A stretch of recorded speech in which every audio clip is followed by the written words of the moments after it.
तो दोस्तों, आज बॉर्डर पर जो कुछ भी दिखाई दे रहा है उसे सिर्फ फौज की सामान्य मूवमेंट समझना सबसे बड़ी भूल होगी। यह कोई रूटीन एक्सरसाइज नहीं है, यह कोई आम तैनाती नहीं है। यह इतिहास की परछाएं हैं जो एक बार फिर भारतीय उपमहाद्वीप पर घूम रही है। वही जमीन, वही सीमाएं, वही किरदार, बस चेहरे बदले हैं, इरादे नहीं। जिस मिट्टी पर भारत ने अपने जवानों का खून बहाकर एक नया देश गढ़ा था, आज उसी मिट्टी से भारत को आंखें दिखाई जा रही हैं। फर्क बस इतना है कि इस बार भारत चुप है, लेकिन सोया नहीं। लेकिन दोस्तों, आगे बढ़ने से पहले एक छोटी सी अपील। अगर आप सच जानना चाहते हैं, अगर आप वो बातें सुनना चाहते हैं जो मेनस्ट्रीम मीडिया नहीं दिखाता, तो अभी इस वीडियो को लाइक कर दीजिए, चैनल को सब्सक्राइब कर लीजिए और वीडियो को अंत तक जरूर देखिए, क्योंकि आगे जो खुलासे होने वाले हैं वो सिर्फ खबर नहीं है, बल्कि आने वाले वक्त की सबसे बड़ी चेतावनी है। एक भी सेकंड मिस किया तो पूरी कहानी अधूरी रह जाएगी। पाकिस्तान खुलकर तैयार खड़ा है, बांग्लादेश ने करवट बदलनी शुरू कर दी है और भारत हर चाल को गिन रहा है, हर कदम को नोट कर रहा है। यह कहानी प्रेस कॉन्फ्रेंस में नहीं सुनाई जा रही, यह किसी ऑफिशियल बयान में नहीं लिखी गई, लेकिन जो लोग डेटा पढ़ना जानते हैं, जो लोग पैटर्न समझते हैं, उनके लिए तस्वीर अब साफ होती जा रही है। सवाल यह नहीं है कि कुछ हो रहा है या नहीं, सवाल यह है कि क्या भारत की घेराबंदी का एक बड़ा प्लान अब एक्टिव मोड में आ चुका है। दरअसल हाल ही में एक ऐसी खबर सामने आई है जिसे अगर हल्के में लिया गया तो इसकी कीमत आने वाले समय में बहुत भारी पड़ सकती है। एक एक्सक्लूसिव रिपोर्ट के मुताबिक पाकिस्तान और बांग्लादेश के बीच एक म्यूचुअल डिफेंस एग्रीमेंट को लेकर गंभीर बातचीत चल रही है। ड्राफ्ट तैयार है, क्लॉज लिख जा चुके हैं, बस एक चीज बाकी है, दस्तखत। और यही वो जगह है जहां कहानी खतरनाक मोड़ लेती है। अब आप पूछेंगे कि अगर सब कुछ तय है तो साइन क्यों नहीं हुआ? वजह बेहद चालाक है। बांग्लादेश में इस वक्त जो सरकार चल रही है वह तकनीकी रूप से चुनी हुई सरकार नहीं है। मोहम्मद यूनुस की अगुवाई वाली व्यवस्था चुनावी वैधता के बिना चल रही है, इसलिए फिलहाल इस डील को होल्ड पर रखा गया है। लेकिन इशारा बिल्कुल साफ है, जैसे ही वहां चुनाव होंगे और सत्ता को वैधानिक कवर मिलेगा, यह डील फाइनल की जा सकती है। और दोस्तों, इस डील का मतलब सिर्फ कागजी समझौता नहीं है। इसका सीधा अर्थ यह है कि अगर कल भारत और पाकिस्तान के बीच सैन्य टकराव होता है तो बांग्लादेश खुद को न्यूट्रल नहीं रखेगा। बांग्लादेश कहेगा, अगर पाकिस्तान से लड़ोगे तो हमें भी फेस करना पड़ेगा। यानी इंडिया पाकिस्तान वॉर का समीकरण सीधे इंडिया पाकिस्तान बांग्लादेश वॉर में बदल सकता है। यहां सबसे चौंकाने वाली बात यह नहीं है कि बांग्लादेश ये कदम उठा रहा है, चौंकाने वाली बात यह है कि बांग्लादेश हाथ मिला रहा है उस देश के साथ जिसने कभी उसी की धरती पर नरसंहार किया था। 1971 का इतिहास कोई बहुत पुरानी बात नहीं है, लेकिन जब सत्ता में कट्टरपंथी ताकतें हावी हो जाती हैं तो इतिहास पर पट्टी बांध दी जाती है। जमात ए इस्लामी जैसी विचारधाराएं ना कृतज्ञता समझती हैं, ना बलिदान। उनके लिए सिर्फ एक एजेंडा होता है, कट्टरता और सत्ता। अब कुछ लोग इस डील की तुलना सऊदी अरब और पाकिस्तान के रिश्ते से कर रहे हैं, लेकिन यह तुलना पूरी तरह गलत है। सऊदी और पाकिस्तान का रिश्ता एक ग्राहक और विक्रेता का रिश्ता है। पैसा दो, हथियार लो। और सऊदी ने बिल्कुल साफ कह दिया है कि भारत और पाकिस्तान की लड़ाई में वह बीच में नहीं आएगा, लेकिन पाकिस्तान और बांग्लादेश का मामला अलग है। यह रिश्ता हथियारों से ज्यादा मोरल सपोर्ट, स्ट्रैटेजिक कोऑर्डिनेशन और भारत विरोधी साजिशों का है। दोनों देश आर्थिक रूप से कमजोर हैं, दोनों के पास खोने के लिए ज्यादा कुछ नहीं है, और जब ऐसे देश मिलते हैं तो वे युद्ध से ज्यादा अराजकता और अस्थिरता फैलाने पर फोकस करते हैं। दोस्तों, भारत और बांग्लादेश के बीच दुनिया का सबसे लंबा बॉर्डर है। अगर चुनाव के बाद यह डिफेंस पैक्ट साइन होता है तो यह भारत की रेड लाइन का सीधा उल्लंघन होगा। लेकिन एक बहुत बड़ा सवाल यहां उठता है, क्या भारत यह सब होते हुए देख रहा है और चुप बैठा है? जवाब है बिल्कुल नहीं। भारत को बहुत अच्छे से पता है कि बांग्लादेश अब एक फ्रेंडली स्टेट से स्लोली एक पोटेंशियल एनिमी स्टेट की तरफ शिफ्ट कर सकता है। यही वजह है कि सिलीगुड़ी कॉरिडोर, जिसे चिकन नेक कहा जाता है, उसकी सुरक्षा को अब रिंग फेंस किया जा चुका है। मिजोरम में भारत अपना चौथा बड़ा डिफेंस बेस तैयार कर रहा है। पूर्वोत्तर को अब किसी भी हालत में एक्सपोज नहीं छोड़ा जा सकता। संदेश साफ है।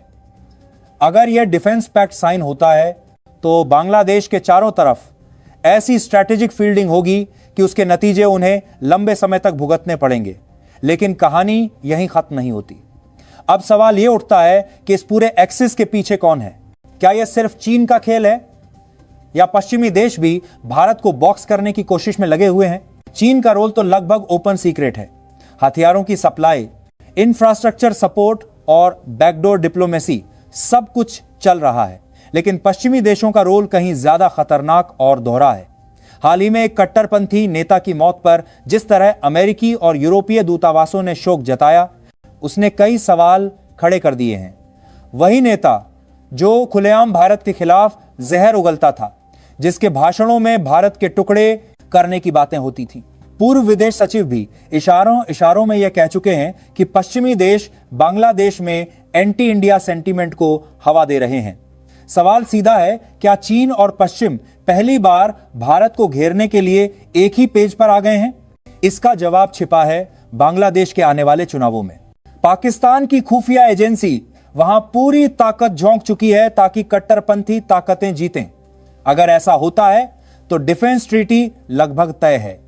लेकिन अगर सत्ता का संतुलन बदला तो बातचीत की गुंजाइश शायद अभी भी बची रहे। और यहां बांग्लादेश को एक बात समझनी होगी, भारत ने कोई एहसान नहीं बल्कि दोस्ती निभाई है। 8 से 9 बिलियन डॉलर का सॉफ्ट लोन, वो भी महज 1% ब्याज पर। डिफेंस मॉडर्नाइजेशन के लिए अलग से सैकड़ों मिलियन डॉलर। अगर इसके बदले भारत विरोधी रास्ता चुना गया तो इसके नतीजे सिर्फ कूटनीतिक नहीं होंगे। दोस्तों, अब कहानी उस मोड़ पर पहुंच चुकी है जहां सिर्फ आशंकाएं नहीं बल्कि जमीन पर उठाए गए कदम बोलने लगे हैं। कल शाम त्रिपुरा से जो खबर सामने आई उसने सिर्फ दिल्ली नहीं बल्कि ढाका तक की नींद उड़ा दी। त्रिपुरा के मुख्यमंत्री ने आधिकारिक तौर पर कंफर्म किया कि भारतीय सेना ने इंडो बांग्लादेश बॉर्डर पर अपनी एक स्पेशल बटालियन को फॉरवर्ड डिप्लॉय कर दिया है। लेकिन असली झटका यह नहीं था कि असली सेना तैनात हुई है। असली झटका यह था कि कौन सी बटालियन तैनात हुई है। दोस्तों, यह कोई आम यूनिट नहीं है। यह वही 1971 वाली लेजेंडरी बटालियन है जिसने इतिहास की धारा मोड़ दी थी। वही बटालियन जिसने पाकिस्तान को 2 टुकड़ों में बांटने में निर्णायक भूमिका निभाई थी। वही बटालियन जिसने मुक्ति वाहिनी को ट्रेन किया, रणनीति दी और मैदान में दिशा दिखाई। इसे बॉर्डर पर भेजना सिर्फ एक सुरक्षा कदम नहीं है, यह एक सिंबॉलिक मैसेज है, एक साइलेंट चेतावनी, बिना शब्दों के दिया गया बयान। संदेश साफ है। अगर 1971 में भारत तुम्हें बना सकता था तो आज जरूरत पड़ी तो तुम्हें सही करना भी जानता है।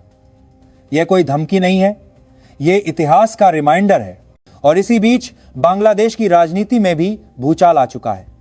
भारत में शरण लेने के बाद पहली बार शेख हसीना ने अपनी चुप्पी तोड़ी है। और यह कोई सामान्य बयान नहीं था, यह सीधा राजनीतिक हमला था। हसीना ने ईमेल के जरिए एक धमाकेदार इंटरव्यू दिया और जानबूझकर उसे सिर्फ भारतीय मीडिया तक सीमित नहीं रखा। उन्होंने इंटरनेशनल मीडिया हाउसेस को भी वही इंटरव्यू भेजा ताकि दुनिया को यह दिखाया जा सके कि बांग्लादेश में क्या चल रहा है। हसीना ने मोहम्मद यूनुस को खुली चेतावनी देते हुए कहा, माइंड यू, भारत सब देख रहा है। यह वाक्य छोटा था लेकिन इसका मतलब बहुत बड़ा था। उन्होंने साफ शब्दों में कहा कि यूनुस के हाथ से सत्ता फिसल चुकी है, देश में हिंसा आम हो गई है, कट्टरपंथी ताकतें खुलेआम सड़कों पर हैं और सरकार पूरी तरह नाकाम साबित हो रही है। अब सवाल उठता है कि हसीना इतनी आक्रामक क्यों है? इसका जवाब छिपा है एक ऐसी घटना में जिसने बहुत से भ्रम तोड़ दिए। जो लोग अब तक यह कह रहे थे कि बांग्लादेश में बढ़ती कट्टरता से यूनुस का कोई लेना देना नहीं है, उनकी आंखें उस दिन खुल गईं जब मोहम्मद यूनुस खुद एक कट्टरपंथी नेता के जनाजे में शामिल हुए। दोस्तों, यह कोई साधारण जनाजा नहीं था, यह उस नेता का जनाजा था जो खुलेआम भारत के खिलाफ नफरत फैलाता था, जिसने ग्रेटर बांग्लादेश का सपना देखा था, जिसने भारत के 7 सिस्टर्स राज्यों पर कब्जे की बात की थी। और उस मंच से यूनुस ने जो कहा वह किसी भी लोकतांत्रिक नेता की भाषा नहीं थी। उन्होंने कसम खाई कि हम उस नेता के सपनों और मंत्रों को आगे बढ़ाएंगे, उसे कभी भुलाया नहीं जाएगा। सोचिए दोस्तों, उस सपने का मतलब क्या था? भारत को तोड़ना, भारत को घेरना, भारत के अंदर अस्थिरता पैदा करना। और जब उसी जनाजे में फिर से एंटी इंडिया नारे गूंजे दिल्ली या ढाका ढाका ढाका, तब यह साफ हो गया कि यह सिर्फ भावनात्मक बयान नहीं है, यह एक सोची समझी दिशा है। और भारत यह सब देखकर हाथ पर हाथ रखकर बैठा रहे, ऐसा हो ही नहीं सकता। जैसे ही यूनुस का असली चेहरा सामने आया, भारतीय सेना ने अपना मास्टर स्ट्रोक चला। त्रिपुरा में 20 माउंटेन डिवीजन और 33 कॉर्प्स के उन्हीं दस्तों को आगे कर दिया गया जिन्होंने कभी 1971 में इतिहास रचा था। यह अब डिफेंसिव पोस्चर नहीं है, यह साफ तौर पर ऑफेंसिव रेडीनेस है। मुख्यमंत्री ने यहां तक कह दिया कि आज के दौर में फौज का बॉर्डर पर होना जरूरी नहीं होता। एक बटन दबाकर भी दुश्मन को जवाब दिया जा सकता है, लेकिन जब फौज जमीन पर उतरती है तो उसका मतलब होता है कि संदेश हर किसी तक पहुंचे, दोस्त और दुश्मन दोनों तक। अब सवाल यह है कि यह सब अचानक क्यों हो रहा है? मेरी प्रेडिक्शन साफ है, यह कोई रैंडम घटनाक्रम नहीं है। फरवरी में बांग्लादेश में चुनाव होने थे। मोहम्मद यूनुस जानते हैं कि अगर निष्पक्ष चुनाव हुए तो उनकी हार तय है। इसलिए देश में अराजकता, डर और हिंसा का माहौल बनाया जा रहा है ताकि चुनाव टाले जा सकें, ताकि बिना चुनाव के ही सत्ता पर पकड़ बनी रहे। लेकिन भारत ने इस बार इंतजार नहीं किया। चिकन नेक कॉरिडोर पर गैरिसन तैनात किए गए, मिजोरम में नया डिफेंस बेस एक्टिव किया गया और अब त्रिपुरा में स्ट्राइक कोर की एंट्री हो चुकी है। मैसेज एकदम क्लियर है, भारत अपनी सुरक्षा से कोई समझौता नहीं करेगा, किसी कीमत पर नहीं। इसी बीच एक और बेहद चिंताजनक घटनाक्रम सामने आया है। बांग्लादेश की मौजूदा सरकार संविधान की प्रस्तावना से 3 बेहद अहम शब्द हटाने का प्रस्ताव ला रही है: धर्मनिरपेक्षता, समाजवाद, राष्ट्रवाद। दोस्तों, यह कोई तकनीकी बदलाव नहीं है, यह देश की आत्मा को बदलने की कोशिश है। 1971 में जो बांग्लादेश बना था, उसकी नींव धर्मनिरपेक्षता पर रखी गई थी। वही उसकी पहचान थी, वही उसका चरित्र था।